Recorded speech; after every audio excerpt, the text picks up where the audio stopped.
Erin. All right. So can you see my screen? I can. Oh, wait. No, What happened? Oh, now I can see my mouse. All right. Now am I on? Oh, there it is. Yep, it just took a second. Okay, excellent. All right, so this is a follow-up to the webinar that we did on literacy instruction in general. I chose writing instruction for the next topic because overwhelmingly that's what we hear is kind of the hardest part of literacy instruction for teams to be able to wrap their heads around about what writing looks like for our kids and how do we really teach them, how do we scaffold it, how do we support them to start writing. I'll get going.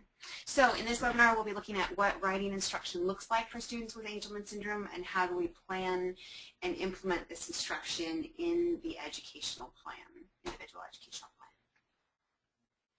I'm going to show a few slides from the last webinar just to give us a little bit of context.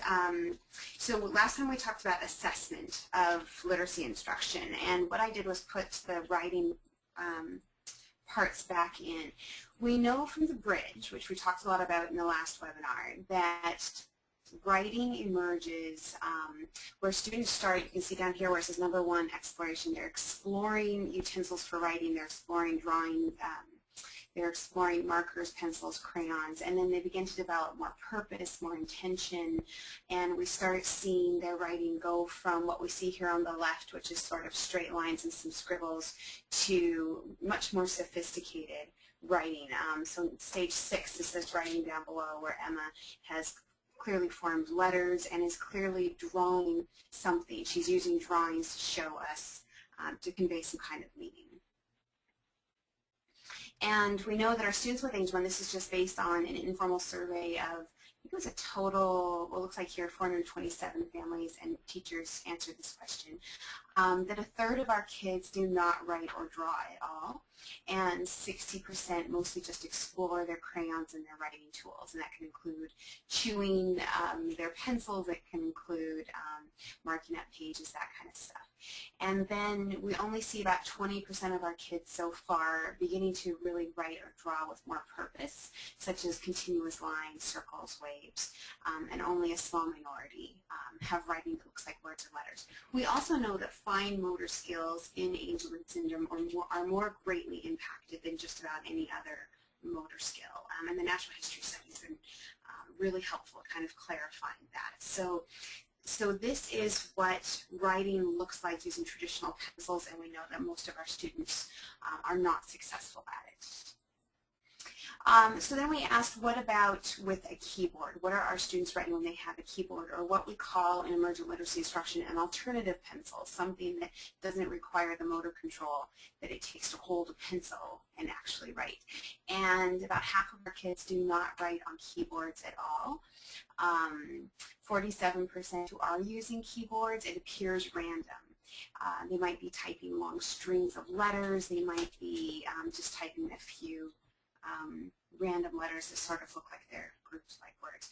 This is all how writing develops in typically developing kids, where we would start to see the random characters followed by, as students really begin to understand the difference between letters versus numbers versus the other characters on a keyboard, that we're going to start seeing a lot more letters. And then we're going to see that the student understands what a word looks like because they're going to start making their typing look like a word. And what we know is that from over half of our kids, they may not even be getting access right now to a keyboard at all. So this whole development won't emerge without that opportunity to start typing on a keyboard. So then we asked, how often does your person write with the letters of the alphabet? And that can be writing on a keyboard, that can be writing with the alphabet pages in their pod book or in their communication system, and however that student is accessing the alphabet. And only a tiny minority, only 8%, are writing with the alphabet multiple times per day, and only 7% once a day or so. So we know with typically developing kids that they pick up pencils and markers. The older they get, the more they pick them up and they write on a daily basis. And that is the foundation of their future conventional writing once they go to school, once they really start learning how to write words and learning how to spell. So this tells us a lot about how much opportunity our students with Angelman are getting to actually start that typical writer development. And the first thing they need is access to the alphabet. The bridge asks, how do students use print? So again, the bridge is an early childhood assessment tool for how students are coming to understand language. And we know that, and language and other literacy skills, we know that one of the first stages of using print is using any form of symbol to communicate. And then students begin to start writing pictures, drawing pictures, start scribbling, start trying to really write, and you'll see sort of a progression of what that increasing sophistication looks like.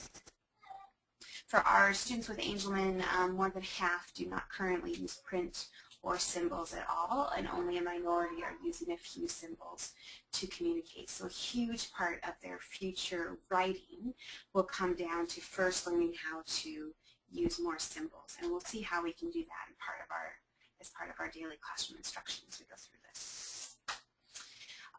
Learning how to write your name is just an essential milestone for so many students. This is for typically developing students. This is the one word that almost every child can write or very close to write about the time that they start kindergarten, start receiving kind of conventional literacy instruction. And that starts with knowing that your name can be represented with some form of scribble, that when you're told to write your name, or that when you want to sign your name to take ownership of something, that you do that making some kind of scribble. And then over time that scribble becomes much more consistent. It starts looking the same every time. You start being able to form specific letters, maybe starting with the first letter of your name, until you can recognizably write your first and last name. And for our students with Angelman, 2/3 do not make any mark or scribble at the moment to represent their name. About 15% make some kind of inconsistent or random mark or scribble to represent their name. And what this may reflect is how many of our kids either are not asked to write their name on any regular basis, or have been provided with things like name stamps to write their name, rather than being asked to actually write it with some kind of pencil or alternative pencil. And that's worth really thinking about. We can see down here that 15% of our kids are stamping their name with a prompt. 4% are stamping their name without a prompt. But stamping your name does not require the same level of cognitive engagement as actually trying to write your name. And we know, we can look at any doctor apparently across the world to see that you don't have to be able to write your name legibly for that to still be your signature. So if there's one thing that we really want our kids to be able to write with a traditional pen or pencil, it's for them to cognitively understand claiming ownership by signing their name, the significance that goes with signing their name, and then being able to write it in some consistent way. So giving them as much practice as possible to do this is really important. And name stamps may not always be there when you need them, but they just don't take the same level of cognitive engagement. So if we can possibly get our kids, if they're going to be writing their names with a traditional pencil, get them doing that. The bridge looks at how students are currently interacting with or using letters of the alphabet, starting with exploring and playing with alphabet materials to developing an awareness of the alphabet that letters are not the same as pictures and shapes, to beginning to recognize specific letters, especially those highly important, personally important letters such as the letters in your own name. Start recognizing the letters in your name when they're in other words, and then being able to identify letters. So one way that students explore the alphabet is just the way that you'll see here on the right, where someone has sent a text message. I'm not sure which one of my kids that was, but simply finding as many letters as you can find and throwing them down. That shows a level of exploration with the alphabet that's really what that's really doing is teaching the student that they're a writer, that they see mom typing when she's on Facebook or sending text messages. They see students around them typing all kinds of reports and everything else, and they are understanding that they are a writer too, that they can use the letters of the alphabet, and they're learning how letters are different from all the other kind of symbols such as numbers, punctuation marks that we use.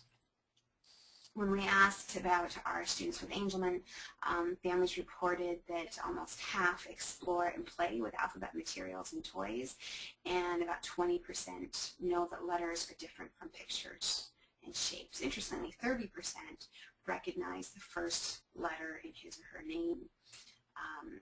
And families reported that about 40% do not play with or engage with letters of the alphabet at all.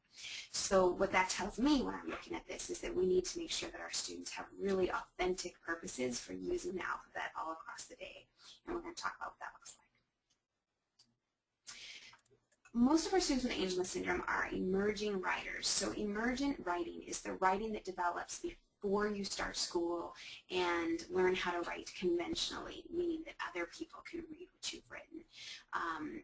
Students are, when they're emergent writers, they are learning that they are writers by imitating the act of writing. They see other people writing and they go, I can do this too, even if no one can tell what it is. So when the 2-year-old picks up your cell phone and sends a 3-page text to grandma, where they've simply added, or maybe it's a 5-year-old who does that, where they put in every single letter they can possibly touch on the keyboard. That's what that student is learning. That child is learning that they are a writer and they are part of the writing world. And so making sure that our kids have the opportunity to write as often as possible so they can develop that self-understanding of themselves as writers is just very important. We know that when students are writing with the alphabet, letter by letter, they have the highest level of cognitive engagement with print. You have to attend to the letters much more carefully when you're trying to write, when you're selecting one letter at a time, versus when you're reading and you see whole words, or when you're looking at symbols, or when you're selecting whole words, such as when you're writing with a word bank. So our kids need as much opportunity as possible to write with the alphabet, because it's what really gets them thinking about print and understanding how I can put 2 letters together and it sounds like at, and I can add a letter and it sounds like cat, or I can take the C away and I can add an E to the end and it becomes 8. Those kind of understandings only come when students are using letter by letter spelling, when they are combining and recombining and rearranging letters. And so all of that kind of understanding is all dependent on having as much opportunity to use the alphabet as possible. The thing that's also especially important or especially significant to our students with Angelman is that Janet Sturm's research showed that writing is cognitively very similar to the act of using a communication device. So let's say our student has a Dynavox, or they have the app Pro Recorder Go, and they're learning how to create messages and express them to other people. That process of having a certain vocabulary of words you know, and having to select from that vocabulary of words you know and have access to compose a message for other people, that's what writing is. What a writer does, a first grade student does when she's writing, is the same thing that our kids are doing when they're using their AAC systems to generate some kind of message. And so the more we can focus on developing their writing skills, the more that our kids are going to become effective communicators. And finally, Karen Erickson's research has really clearly shown us that for our students who have the most complex disabilities and who cannot speak, the best way to know what they are learning about the alphabet is by what they can write. That it can be much more difficult to assess their reading if they can't speak out what it is they're reading. So what they can do with the alphabet when they have it on a letter-by-letter basis, what they can generate with writing there is kind of our best window into their literacy understandings. And you'll also have seen this slide before in the last webinar. We used to think that students, a baby's born and first really learns how to listen. and then slowly the ability to imitate the sounds of language that you're hearing and to start expressing your own message emerges from that. And then slowly a student becomes a reader, and then writing is somehow the most sophisticated to emerge from that. So there was a readiness assumption that students first had to be talking before they could learn to read, and they had to first be reading before they could write. And now we know that that's just simply not true. These things develop all together, just as you'll see here. The more that you're able to listen to and attend to the language of people around you, the more it develops your ability to express your own messages. The more that you're able to hear the stories of others and start generating your own stories, is the more that you're going to be engaged with and learning how to read and how to write. So all of these things emerge together. And the way we can really best support communication for our kids is making sure we're attending to their, both how they express language, but also how they're learning how to read and how they're learning to write. This is Gretchen HANSER's slide, and it just shows us how complicated writing is. Writing is a very sophisticated act. It doesn't mean our kids can't do it, but it takes a lot out of us, and we don't even realize this. As adults, when we sit down to write, you'll notice that a bunch of these balls here that this juggler is juggling are blue. We have to have, so just looking at the blue balls, those are the motor acts, the sensory motor demands of writing. We have to know where our body is in space. We have to have the strength and the endurance to be able to hold a pencil and write. We have to have the motor planning of having our brain tell our hands exactly what it is it needs our hands to do. We're maintaining our posture. We're holding our ideas and our visual memory, the words we want to write, and we're visually discriminating between the letters and words that we're writing. So those are demands, the sensory motor demands of writing that every person simply has to do while they're writing. They're not optional. We're all doing that. The yellow balls are the optional things where, and you'll see sort of the increasing level of sophistication that comes from writing in these yellow balls. We're figuring out how to translate the thoughts in our heads into some kind of symbolic form that other people can understand. That's writing. So before we can even translate thoughts, we're generating our ideas so that we can share them with others. We're organizing our message so that it's coherent for the other person, and so therefore we're planning what we're going to say. Once we're writing, we're evaluating what we've written, we're editing, we're attending to our spelling, we're trying to develop our own unique voice as an author, we're revising, we're attending to punctuation and syntax. The yellow balls are largely optional. Many of those we can actually take off the table for now for our beginning writers so that they can attend to the most essential parts of writing. And Caroline Musselwhite shows this slide all over the world, and whether she's showing it in Brazil or in India or Canada or the United States, when teachers and parents look at this slide, they're able to very quickly identify the two most important parts of writing. And that is, if you're looking at this, you've probably already identified it, generating ideas and translating thoughts. So coming up with an original thought that you want to express and then translating it into a symbolic form that others can understand. Those are the basis of everything else important that comes out of writing. So as we're looking at this, we can't take the blue balls away from our juggler here, but we can take some of those yellow balls away and say, you know what?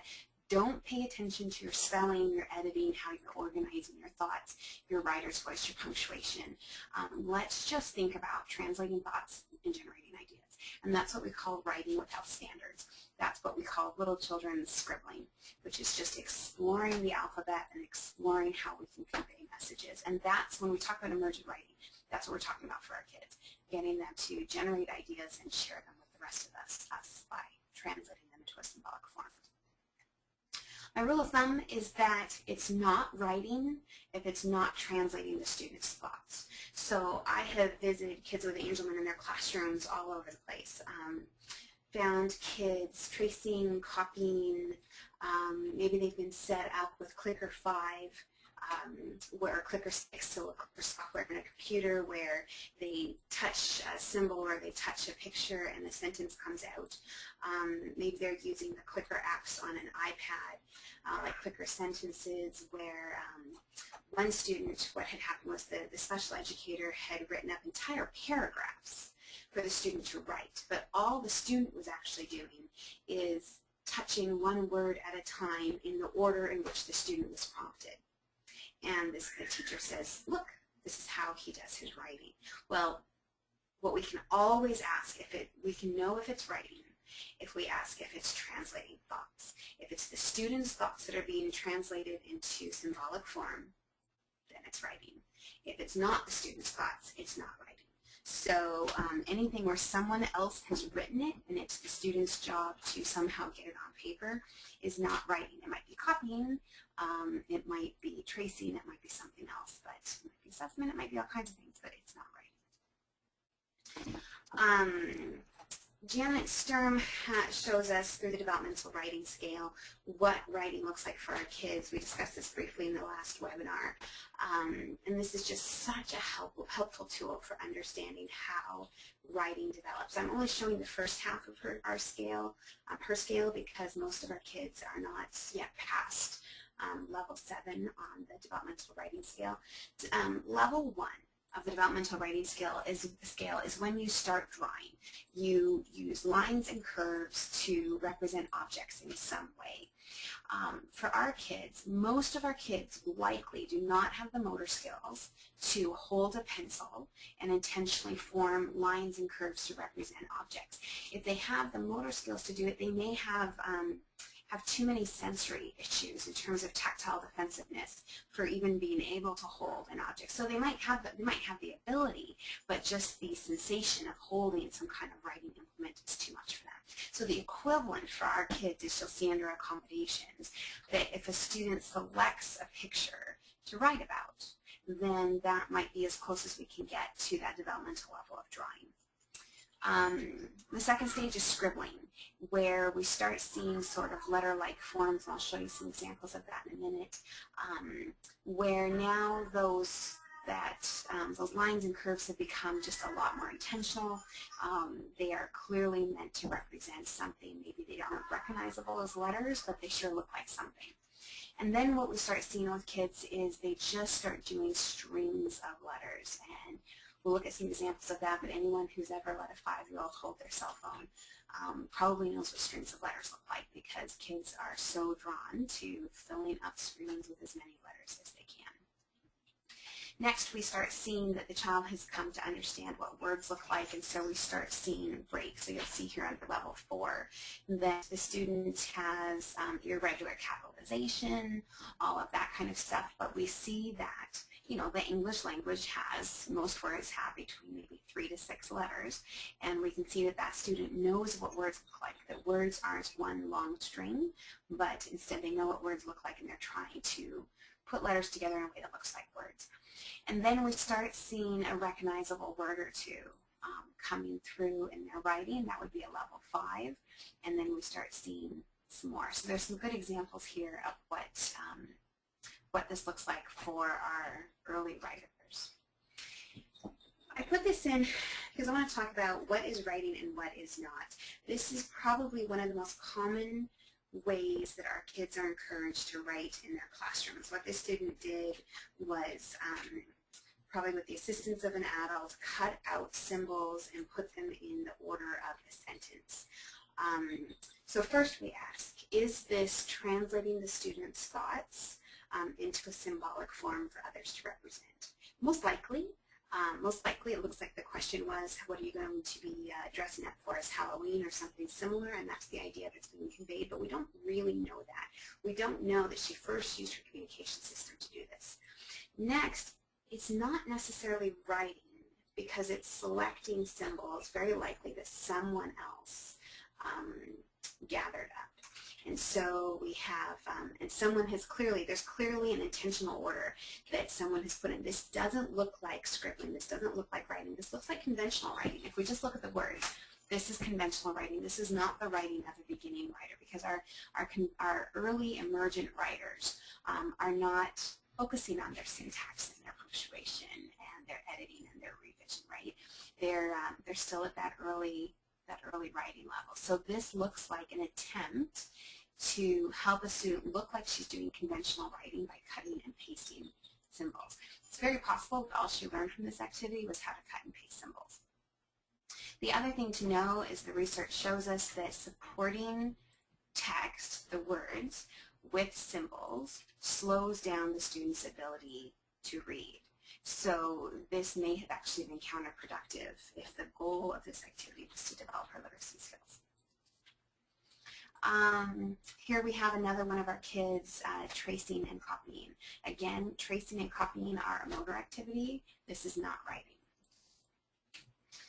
This is a student who absolutely loves, so she clearly recognizes different letters and wants to write something decipherable. So what her mom is doing is they're selecting letters. She's typing the words on the screen so that her daughter can identify the letters from below and put them up on the screen as well. This is a highly motivating activity for this student.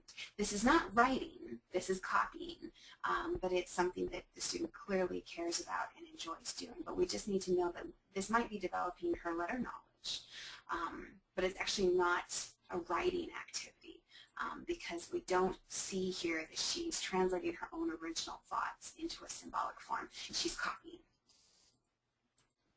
This is a fairly classic way that our students are asked to write in terms of being able to write answers to questions, that sort of thing. Again, this looks to me like a cutting and pasting activity, much more so than a writing activity. It's an assessment activity, right? So we might be asking the student, can you identify who Christopher Columbus is?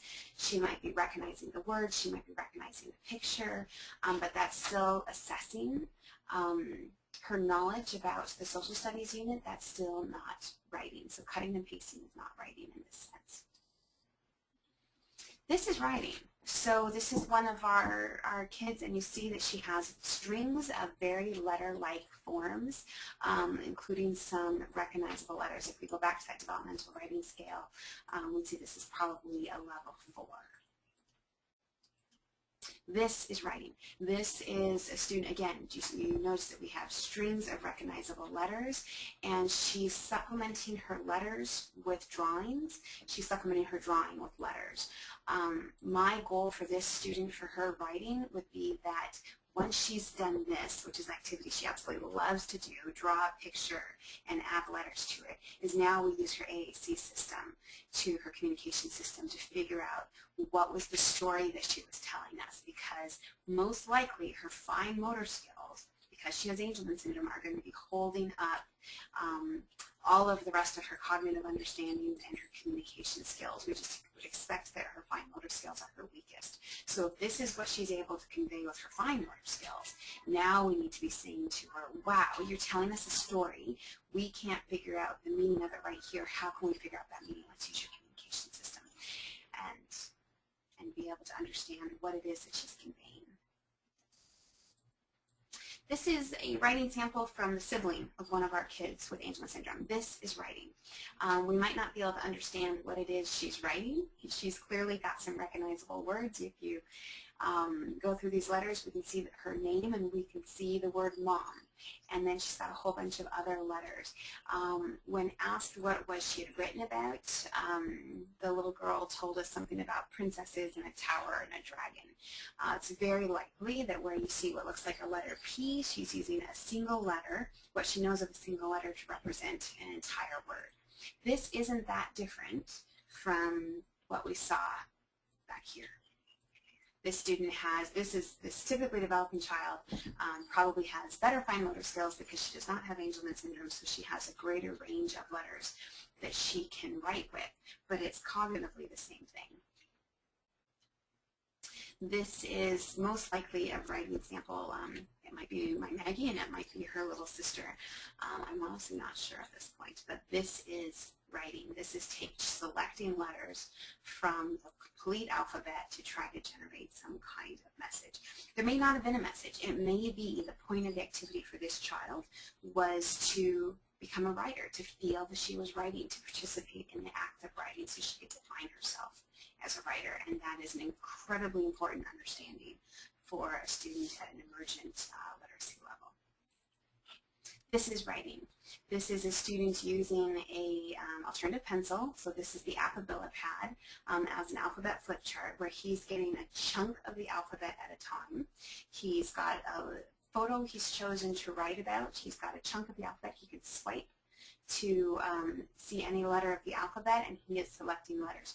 We may not know what his letters stand for, but this is writing. This is writing. This is a typical sibling of one of our students with Angelman syndrome writing at the kindergarten level. And I put this in just to really show us the typical progression of writing. So if you remember from the developmental writing scale around level 6 or 7, we're starting to see more than one recognizable word. So this is a student who's transitioning from being an emergent writer to a conventional writer. And notice how he might be using, if we look at the last sentence, I, W, I. He's using one letter, the letter wish, to stand in for, to represent the entire word wish. He doesn't know how to spell wish, but he knows the first letter. I wish I could, KD, live, LV, on a farm, FM. So he is developing into a phonetic writer. His alphabet knowledge and his knowledge of letter sound and spelling haven't quite caught up on the meaning that he's portraying. This is the progression that we're hoping to support our kids to develop towards. But this means that once they start writing recognizable words, this might be exactly what it looks like. You can see the importance of having the photo there so that we have the context to understand what he might be writing about.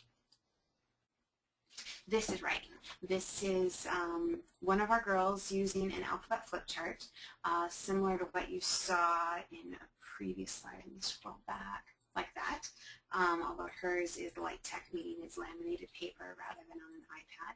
So she's selecting letters and then using her communication system after the fact to give the context of what she wrote about. And just like we see here, we might see single letters standing in for, or just one or two letters representing an entire word. So up above in the top we see the pictures that she selected about the activity she did, and then we see her journaling down below. And what we're seeing is some fairly sophisticated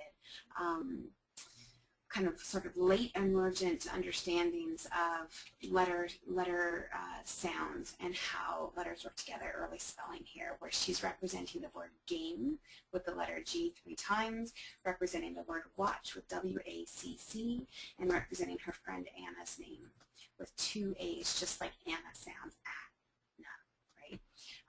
So here's how she was able to use her communication system to clarify what she was writing, because she's had enough experience now to get past that early scribbling stage and really help us understand what she's writing about.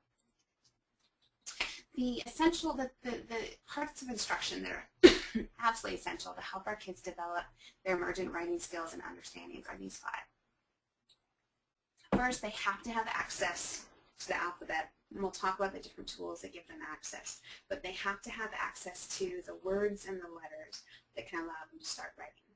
They have to have daily opportunity. We know that students with significant disabilities, the more significant disability, the fewer the opportunities that they have to explore writing tools, to experiment with letters, see how letters go back and forth.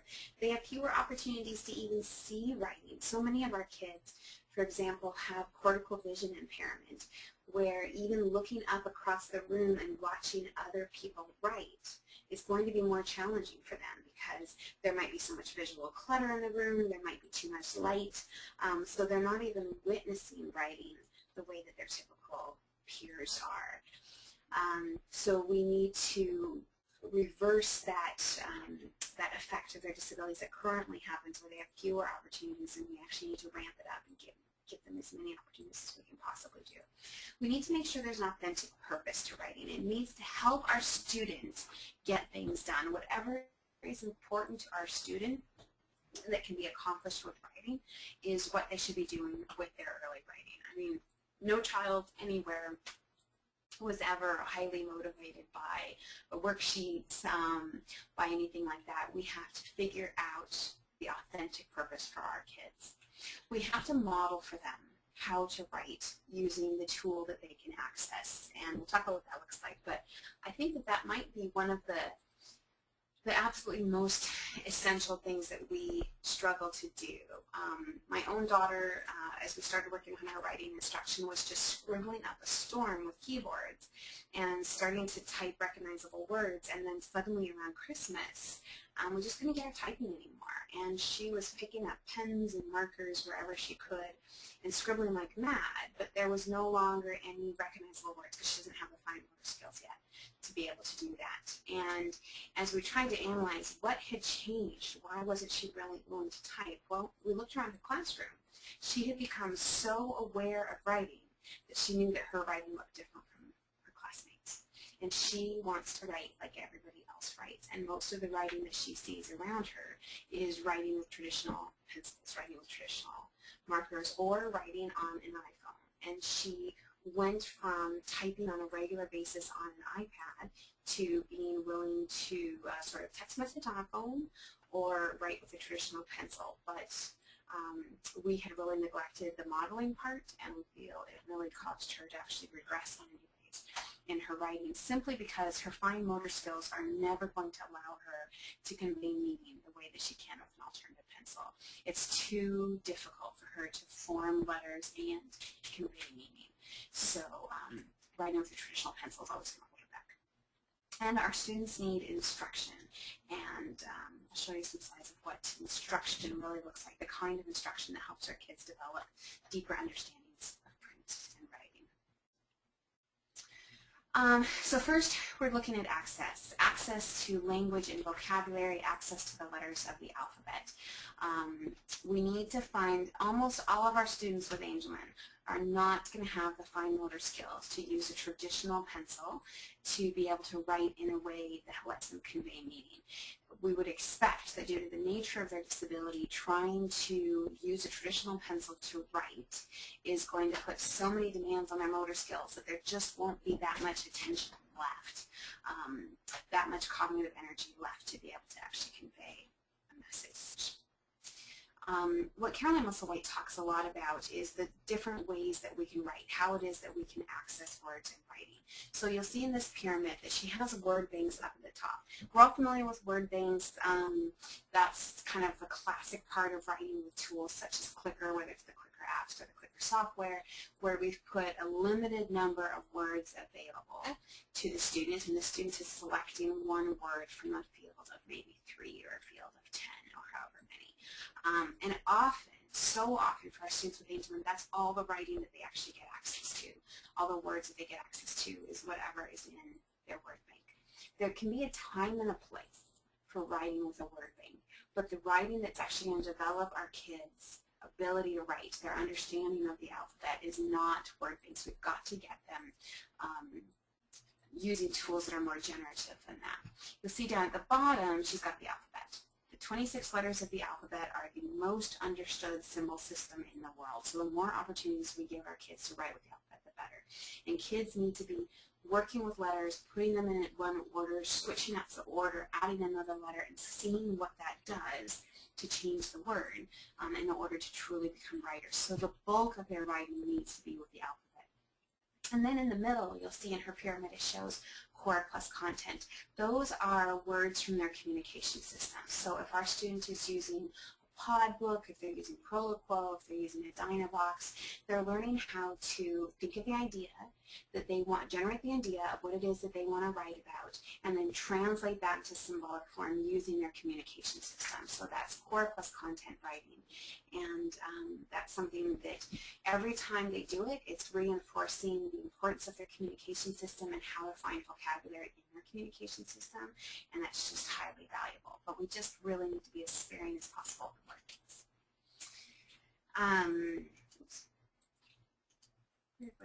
There we go. Caroline Musselwhite has a page on Pinterest that, because she's just so up to date with all the latest technology, that it's the best collection I found anywhere of all the different alternative pencils that are available to our kids, whether iPads, such as you can see here, the Alphaboard pad or magnetic letters, or light tech, a variety of different light tech things. You'll see magnetic letters on a whiteboard, an eye gaze frame, an alphabet flip chart, all kinds of things. So look up Caroline Musselwhite on Pinterest, type it in exactly as it looks, and you'll see a huge range of all the different ways that students can access the alphabet. One of my favorites is the app Word Wizard. If you have an iPad, Word Wizard can organize letters either in QWERTY order like a keyboard or A to Z. You have the option of having it say the letter name when the student touches the letter, or sound out the letter sound. If your student already knows the majority of the letters, or vast majority of the letters in the alphabet, knows their name, then have it set on phonics where they hear the letter sound when they touch it. If they're still learning their letter names, then keep it on letter name, because they really need to learn the letter name first. And then what this app does is actually sounds out the words as the student is writing and speaks the words or sentence as the student has written it. So here's just one example. This was a rhyming activity that we were doing using Word Wizard, but you can see we can drag letters up, hear them said out loud, decide as we hear them whether they rhyme or what the spelling pattern is, and so on. So Word Wizard is an awesome writing app. And I would say for most of our kids at this stage, we've been keeping it in the A to Z order that you see here, just because that tends to be the first way that kids learn location of letters in the alphabet. You'll notice that we're drawing attention to the vowels, the way that the vowels are highlighted with red. Great tool. You can use this tool to write your own grocery list, right? You can use this to for example, to say for chicken, or for dinner tonight, should we have chicken and drag up a C, or should we have steak and drag up an S, right? Would you like salad or green beans? And we can actually type the word out right here on Word Wizard and offer this to our child so they see us using this alternative pencil for meaningful things. If it's a choice of what I want for dessert, then this can become a highly powerful tool to help me get what it is I want for dessert while really exploring the alphabet and how it works. But we can be writing with our child's pod book. I mean, so many of our kids have peck symbols, which are great for a number of things, but they, especially for learning how to request, but they are not a comprehensive vocabulary to express all the ideas in their head. Their pod books are. So pod books are just showing to be wildly successful with so many of our kids with Angelman, and they can use their pod to generate so many ideas. So if they're doing lots of their writing with their pod book, then that's also teaching them how to navigate their book and find vocabulary. Karen Erickson's research showed kind of what are the most essential core words for students to be able to express with other people, to be able to use while writing, especially while writing to access the curriculum, so to communicate both in the classroom, to communicate socially, and to be able to demonstrate what they're learning. And this is her compilation of the first 40 words. If you Google the DLM, you can see the research that went into this. This is the very start of the kind of core word vocabulary that lets our kids start writing and communicating. This is just one example. This is how we have organized those core words, those top 40 words, and others in the app Go for Maggie's communication system. But Maggie can use these core words plus her categories, her folders, to talk about what it is she wants to eat, what she wants to do last weekend, how she feels about it, what she has, what she likes, etc. The Alphaboard pad can take some practice to really get to learn how to use it. It's a writing app that lets our kids have access to the full alphabet. It lets us add a photo to give context. It predicts the words that they might be writing, and it speaks out loud what it is that they're writing. And it's a very easy app for them to be able to share what it is they're writing. So for example, this is what we call an alphabet flip chart. Down below, you'll see the A, B, C, D. All the student does is swipe across the bottom to bring up E, F, G, H. We're starting each string of letters with an alphabet, or with a vowel, just using the vowels as kind of our break point. And we're encouraging the student to select pictures and then tell us something about them. What Maggie really likes to do is she just finds these wacky photos, mostly on Facebook. She saves them to her camera roll. We import them into a Billipad and say, okay, you thought this picture of the guy with the Christmas tree hair was funny. Tell us what you think about it, and just encourage her to scribble about it. And she clearly thought this one was funny. She trolled a lot while typing out this message. Oh, I'm going to skip that. This is, again, writing with the Billipad. These are just different ways that the keyboard down below can look like. So here we have, if a student doesn't need to have just a few letters at a time, if they can actually access, if it's not too visually difficult for them to have the whole QWERTY keyboard in front of them, then by all means, they have it right there. The app, the Billipad, just really lets us customize the keyboard to whatever it is our student needs to be able to access all those letters. Here's another example of an Billipad keyboard.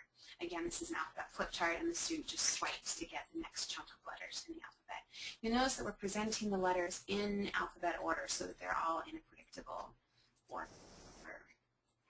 But there's so many different ways. So Gretchen HANSER talks about using label makers as an alternative pencil. I mean, label makers are a great tool because they're so tactile. For our kids who really like to touch, you know, the letters are raised up, but distinct from each other. And if you've got a kid who really likes buttons, pressing buttons, then something like a label maker might be an awesome tool for them to start using to write. And there's just this immediate feedback of watching what they typed get printed out. This is an alphabet flip chart. Gretchen HANSER has developed all of these templates where you can make your own alphabet flip chart just like this, and I'll show the website later of where you can find this, but this is called an alphabet flip chart. So what you saw with those Billipad keyboards are just an attempt to take what Gretchen did here and put them onto the iPad on a more high-tech device. This is the low-tech version where we've just laminated the paper and the student is selecting letters. This is an Alphaboard. This is available free for a download off of Dr. Carolyn Musselwhite's website.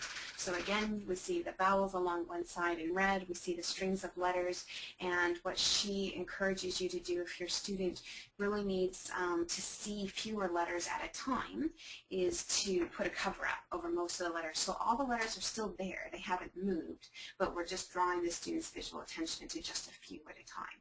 So maybe we're asking the student, what does the word pizza start with? We're going to give them just 4 letters at a time. We're going to reduce the number of mistakes that we can make that way, but we're also really focusing their visual attention on this. Or what would you like on your pizza? Does it start with one of these letters, P, Q, R, or S? Maybe it starts with P if you like pepperoni, right? So we're giving them some of that alphabet knowledge, but we're still making that whole alphabet, giving them access to the whole alphabet, but making it a little more manageable. Co-writer for our kids who have more developed writing skills than this, the app Co-writer is 20 bucks. It's awesome. It has very high quality word prediction. It's able to predict what a student is writing when they're a very phonetic speller.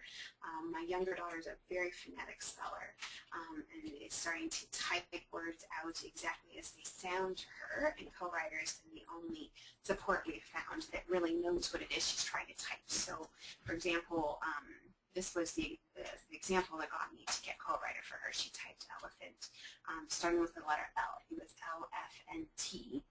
And Co-writer can predict that what she means by that is the sound L, not the letter name L, and help her write that. So this is great. I find that this is really useful on kind of things for writing really long emails and Facebook responses, and I often type them on my phone using Co-writer and then cut and paste it into Facebook because it is much higher quality word prediction and spell check than anything my standard iPhone comes with. But so first we make sure our student has access to the alphabet. Now we make sure they have daily opportunities to write. Those daily opportunities might be reporting on my day at school or what I did over the weekend. It might be coming up with one word about something that happened at school. So maybe we've taken 5 or 6 or 10 pictures of things I did at school today, and all I'm going to be asked to do is select one of them and write something about it, even if it's only one word. It might be writing a note to a friend. It might be helping to generate the grocery list. Maybe I'm going to go into my Proloquo, into my foods, and select options that I want to see get written onto the grocery list. And if I press cookies, my mom's going to sit next to me and write out cookies on the grocery list. Or maybe she's even going to use Word Wizard to type out cookies, and then we're going to add that to the grocery list. That's my daily opportunity to write that day. Maybe I'm updating my Facebook status. I'm reporting something about what I'm learning at school. I'm rewriting a simple book or adding to a book. Maybe I'm taking an existing book and just writing one word, just being asked to write one word about it, or just to write a caption for a photo, even if it's a single word caption. The most common that we see in all of our elementary classrooms is journaling, and here's where it really comes down to making sure our kids get to scribble, right? If a sentence starts with I like, I did, I want, there is no right or wrong answer. As soon as we start telling kids, write this, tell me this, show me that, if it starts with I, it's their idea. They're generating an idea and translating it to symbolic form. Let's make sure that we're giving them that opportunity to. When they're journaling, we need to select some kind of photo or remnant, some object, so we know the context of what they're typing. And we need to use their AAC system, their communication system, to help us establish and clarify what it was they were trying to write. So, for example, we already looked at this one earlier where Emma used her alphabet flip chart to select these letters and then used her communication system to clarify the message that she was expressing. Maggie is famous for just finding wacky photos on the internet and saving them to her camera roll. So one of her favorite writing activities is we just pull these up in a Billipad, put one of these pictures per page, and see if we can get her to write about them. Oh, why does this keep doing this? There we go. This was a set of pictures that she just obviously found hysterical and got a lot of writing out of her as she was writing her response to them. So there are so many of these kinds of writing prompt photos that we can find on the internet. This is an app called Poetics where you just make little word tiles. So using her communication system, who do you want to write about? What do you want to say about him? She can select words on her communication system. We can type it in, and she's got a finished product to show her friends. Kid and Story Creator is just this great app for writing because what it does is it allows us to really personalize any page. And I'll just give you a quick example. Stacy, forgive me for putting you in here, but here's my friend Stacy. We're in San Diego at a conference, and I saw this guy who looked familiar, and I said, Stacy, that looks like one of your politicians. He's kind of funky looking. And she was like, oh, Erin, that's Stevie Wonder. So she photobombed Stevie Wonder, and I got a picture. Using the app Kid and Story, I can turn it into a book, and I can add Harry Styles if that's what interests my student, which certainly is Maggie. It does. I can choose any picture I want to put on the foreground and use any picture or PDF or any photo of a book, anything I want to have as my background. If my student loves Elmo, then he can just call to say, I love you, Mr. Wonder. And if my student loves Dora, she can say, oh, love Mr. Wonder. So just a very, very simple app we can put our child into just about anything. We were doing this when I was visiting California. We were putting kids right into the California missions. When Maggie was writing about the Black Civil Rights Movement, we were able to put her and Harry Styles right in the audience when Martin Luther King gave his I Have a Dream speech. And then she just finds that so engaging that she's much more willing to write about it. We have a picture of Maggie with Ruby Bridges integrating the all-white school, right? And so that's part of what Maggie's writing about. This is Riley's remnant books, which are just so beautifully done. So a remnant book is where we are getting the student to share their experiences and help generate the words and pictures that they want to share stories of. So here we've got pictures of Riley's activities. The remnant in the dentist page would be the glove that she enjoyed playing with. And think about it. I mean, how many kids when they go to the dentist for the first time or when you go to any dental appointment, what you might most remember is the glove, especially because the glove goes in our mouth. So Here she helped with the writing to complete her remnant page and selected the glove to go on it. So that was her daily opportunity for writing. The remnants on these pages are things like her movie tickets, the Science Center tickets, the photos. Here is a remnant book where what Sadie's mom has done is combined photos with Sadie's own drawings and stamps. And what she's done here is attached a screenshot of her daughter's communication system. It folds out, folds down, so that she's always got access to her words, so that she can use this either to write about or she's helping to write messages that go into her remnant book. Maggie, we've written a whole bunch of sight word books, so these are pages from her sight word book about the sight word and. What we've done is she was choosing the photos and we were writing the words that would go with the word and, so that she would learn that and is an important word and really matters. We know she knows the word and because she's typed it many times, but we know she's learning it's important because it's what brings her important people together.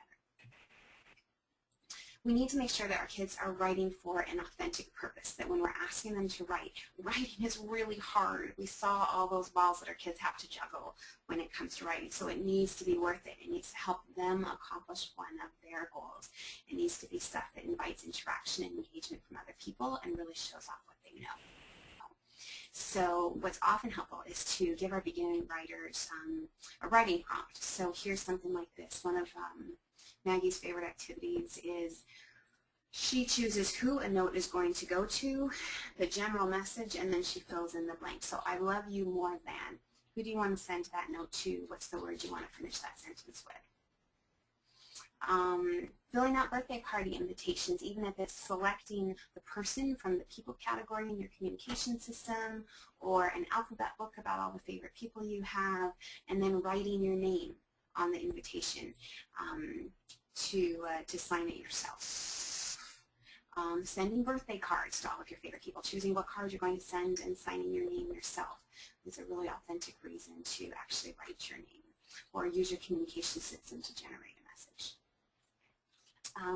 Maggie loves her people books. So here's an alphabet book for her this is just made from a simple PowerPoint template that we're using on her iPad. She's learning her letters, her letter names, and has a simple book to read here while being able to read about all the most important people in her life, right? And then we often use her people books for, so who do you want to invite over this weekend? You've got Maisie, you've got Jordan, you've got Sarah. Who do you want to play with? Thank you cards are an easy daily writing activity. If anybody's done something cool for your kid, let's encourage them to send them a thank you card and sign it themselves, right? Come up with a message to put inside. We've got to be modeling our kids' alternative pencil. So whatever the pencil is that they're using, we need to use it. If they're using Word Wizard, if they're using a label maker, a pod book, Proloquo, one of these alphabet boards, the more they see us using their pencil, the more examples they have that they can learn from. We're not asking them to copy what we do because we're using their alternative pencil to express the ideas in our head and translate them into a written form that someone else can understand. But they see us as the example so that they know that they can use it to translate their own thoughts as well. And I know I'm running out of time, so I will get through the rest. And then there's the real instructional piece, and I think that the pieces of instruction that matter the most are making sure that we are using the alphabet all across the day and that we're providing really good instructional feedback to what our kids are doing. So when they're scribbling, they see that it really matters. And something we won't have time to talk about today is video modeling. But for so many of our kids with Angelman are very visual, very, very attentive to video, and often can better attend to video than they can in real time. There's something about video that lets them process information at their own speed, that lets them see the same thing over and over again repetitively without it being boring. And so even if what you do, if your child won't come and sit next to you while you're writing with their alternative pencil, then set up your iPhone, have another person videotape you using their iPad while you're using their pencil to write so that they have access to that video, and then see if they start seeking it out. And what we certainly see with Maggie is when we make these videos available, we very quickly see her often hours and days later picking up the alternative pencil herself and doing something very similar. Some of the easiest things we can do are vote by letters. So we can use Word Wizard, we can use magnetic letters, we can use this app, Magnetic Alphabet, to say, who do you want to have be your voice for what you wrote today? So Maggie, let's say she put out 2 words about what she thinks of Ruby Bridges, and does she want Colleen, Harriet, or Maisie to come be her voice today? Here's your 3 letters. So C is for Colleen, H is for Harriet, M is for Maisie. Who do you want to have come read it? There are so many choices our kids make throughout the day, and we can make the alphabet really matter if they're doing choice making and voting with letters. What Carolyn Musselwhite talks about so much that has just been so helpful to us and has made an enormous impact on Maggie's writing development is learning how to really support scribbling. Because what we were doing originally, I heard Maggie is supposed to be writing without standards, she's supposed to be scribbling, but I didn't know what to do with it. She would write these strings of letters, and I didn't know how to actually turn that into instruction. So what Carolyn talks about is first we set a purpose for scribbling. Next we give reinforcement feedback, and finally we give the kind of informative feedback that really scaffolds their learning and helps them make connections to meaning. And I'll show you what that looks like. So for example, last fall, all of the students in Maggie's class had to, this is a really common journal assignment, they had to write something about what they did over the summer, and this is the photo that Maggie selected. So that is the purpose for her writing.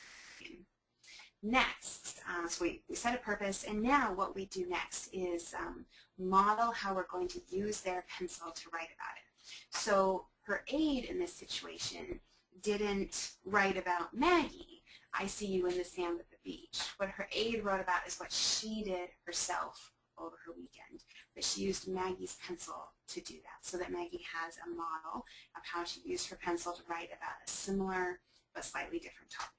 We want to make sure we're not writing something that Maggie could just be copying. So then she gets reinforcement feedback. So now we put it in front of Maggie. Maggie's writing on her iPad, and we give only as much feedback as is necessary to keep her going. With Maggie, we find it's absolutely essential to give very, very little feedback, because I think it takes so much cognitive effort for her to really be focused on her writing that the more you say, good job, the more you completely distract her from what she's doing, and then she just stops completely. So give only as much reinforcement as is needed to keep her going long enough to write a message. And then, and reinforcement feedback looks like this. Good writing, awesome work, you really paid attention. We all know how to do reinforcement feedback. The feedback we give after, I think, is what really matters. And so here's what Maggie wrote in response to what she did last summer. So she writes, there were no quotation marks, sorry, this is mine. She wrote S, S-A, S-S-U, G.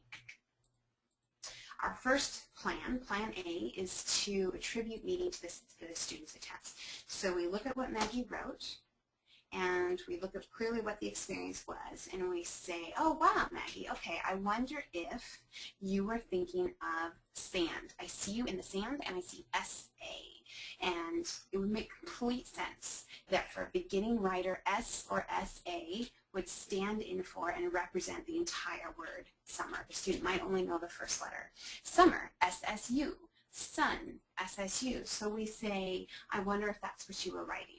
And with Maggie, we actually do this in a video form. We video us saying this because she attends much more closely to the video than she does to if we're just sitting there right next to her saying that. So that is called attributing meaning, and that is always our Plan A, is if we can find clearly intentional a meaning in the student's writing, then we give them that. Informative feedback is when we honestly can't tell what it is the student was writing. So we say, I see some letters from your name. Let's see if we can find them. Or I see that letter from my name. You've got an E in there and my name starts with Erin, or you've got lots of C's. Let's count them all. Let's see if I can steal one of your letters and write another word using those. So when Maggie writes like this, for example, where this very early scribbling looks completely random, we might say, oh, it looks like you wrote cuckoo, because that's pretty crazy that the guy has a Christmas tree on his head. And I might steal one of those C's and those two O's to say, I think that's kind of cool. I'm going to add an L, and I'm going to write cool by stealing some of the letters that you wrote with. So that's plan B when we're giving informative feedback based on what the student scribbled. Here Maggie was asked to write about Ruby Bridges. It was a topic she chose repeatedly when her class studied the American Civil Rights Movement. And the first thing I saw when I saw this was Ruby, where it sure sounds to me like Maggie's trying to sound out Ruby. And that was the feedback that she got. So that is all called informative feedback. It's the kind of feedback that really lets a student go, even if it was completely random and it was just an accident that those are the letters that they typed, they know that those letters mattered and they made meaning to someone else. So you can get a whole bunch of ideas for emergent literacy goals at the Center for Literacy and Disability Studies website for what those goals look like when we're trying to create daily opportunities to write. Gretchen HANSER's resources on that website are amazing. I didn't get into predictable chart writing or any of the other things that she does. One of you'll see all these arrows along, these are the top 5 most important things that, that Gretchen created on this website. The Emergent Literacy Interaction Inventory is a way for us as adults, you'll see that arrow down at the bottom. The Emergent Literacy Interaction Inventory really helps us assess how well we're doing as we're interacting with the students. So it's really more of an adult self-assessment to help us improve our practices. The Dynamic Learning Maps is a consortium guided by the University of North Carolina Center for Literacy and Disability Studies, where they are creating these incredible self-directed professional development modules. They've got one on writing. They've got them on a number of topics if you are looking for best practices, incredibly high-quality instruction. Look at the Dynamic Learning Maps under their professional development modules. And Caroline Musselwhite's website, aacintervention.com, in particular, pay attention to her tip of the month. All of her tips of the month are very brief, 1 or 2 page, something you can read and implement in just a few minutes. Just very simple, concise, incredibly helpful tips. And she also has a wiki that you are encouraged to go see how other educators are using apps such as Word Wizard in ways you might not have thought of before to develop all these communication and language goals along the side, such as vocabulary, sequencing, asking questions, conversation. And that's it. I know I went over time. I'm so sorry. But I will hand it back over to Sheila. Thanks, Erin. We just have a couple of questions for right now. If you guys do think of anything as maybe you're watching the video again online or anything like that, you can email them to info@angelman.org, and we can send them off to Erin to answer for us. One of the questions, Erin, and I don't know if this is something that you know or you kind of have a feeling for, but somebody wants to know how many Angelman children with deletion are able to write. That's a really good question. I mean, I think the more important question is how many of our children with deletions have ever actually received the instruction that we know leads to reading and writing. We know that only a tiny fraction of students with significant disabilities ever receive the instruction, ever even have the opportunity to learn how to read and write. But I know of, just anecdotally, 3 people with deletions with Angelman syndrome who are reading and writing. 2 of them, and you can even argue a third, were never actually taught. They were simply included in regular classrooms. No one actually ever thought they could learn how to read and write, and it was mostly as adults that they sort of accidentally demonstrated that they were actually reading. So we absolutely know it's possible, but for the vast majority of our kids, they've never had the opportunity and they've never had the instruction. Okay, another question, and we'll have to talk about this if somebody wanted to know when your follow-up webinar was going to be. So I said probably July or August. We'll try to get that on the schedule for everybody. Erin, will you also let us post your handouts to the website again? Oh yeah, sure. Go for it. Okay, so we'll be posting those in the next couple of days. And then the final question that we have is, how do you help to shape the move from a student typing or writing long strings of letters to the next stage of emergent writing? Something we did with Maggie was take her long strings of letters and say, so let's say she had typed it, she likes the app Pages or the Alphaboard, and say, wow, there's so many letters here. It looks like, I wonder if this letter means this. I'm going to enter a space just to create a little more room. Or I'd say, wow, I wonder if that T stands for, I don't know, tree. And I would type tree and then have a space. And so we were just modeling back after she wrote that long string of letters. So for example, you saw that slide. Can you guys still see my screen? I don't know if you can, but I'm going to go back. Okay, so this screen, this is the kind of long strings of letters that she was typing, and so I would then pull out that C, 2 O's, add an L, and she'd then see a distinct word. And that was, you can actually see here, she's already starting to develop those kind of word-like groupings. And anything else we do that really develops phonemic awareness and phonetic awareness. So for example, just reading is going to help kids start paying more attention to print. This is why we don't support print with symbols. We don't give kids something to read where there's both a word and a symbol for them to read, because we know that our eyes are just drawn visually to the symbol. We don't pay attention to the word. You will see the words start emerging as the word-like groupings as the student becomes more aware of what words look like. So in that case, if they're writing in long strings of letters, that tells me they haven't yet really figured out what a word looks like, and we need to do more reading. And we need to model more writing with them, and we need to model, that's my word, cool, now I enter a space so it looks like a word. That's where we might do things like I showed, here's the Center for Literacy and Disability Studies. Predictable chart writing is a great activity to help kids go from understanding that there's a whole sentence or a string of words to understanding how they're broken down into individual words. So check out predictable chart writing. Yeah. You know, I had one more question come in, and something for you to maybe think about in the future. But somebody wants to know if you provide clinics where kids can go to hear your instructions. The closest I've gotten to that is I do go around and do workshops, and we'll be doing more of these webinars. All right, thank you, Erin, very much, and everybody, thank you for joining the webinar again today. We appreciate you taking your time out of your schedule, and we'll post the next webinar coming up on our website shortly, and then also if you wanted to listen to this, it'll be up on our YouTube channel as well. Thank you, Erin. I think we had talked about doing one maybe at the end of June on sort of home-based fun activities to do with reading and writing at home over the summer. So if we can pull that off, that would probably be the next one. That might be a few weeks away. I'm not sure. Okay, we should perfect. talk about that. Okay. Yeah. All right. Great. Thanks, Erin. Bye-bye.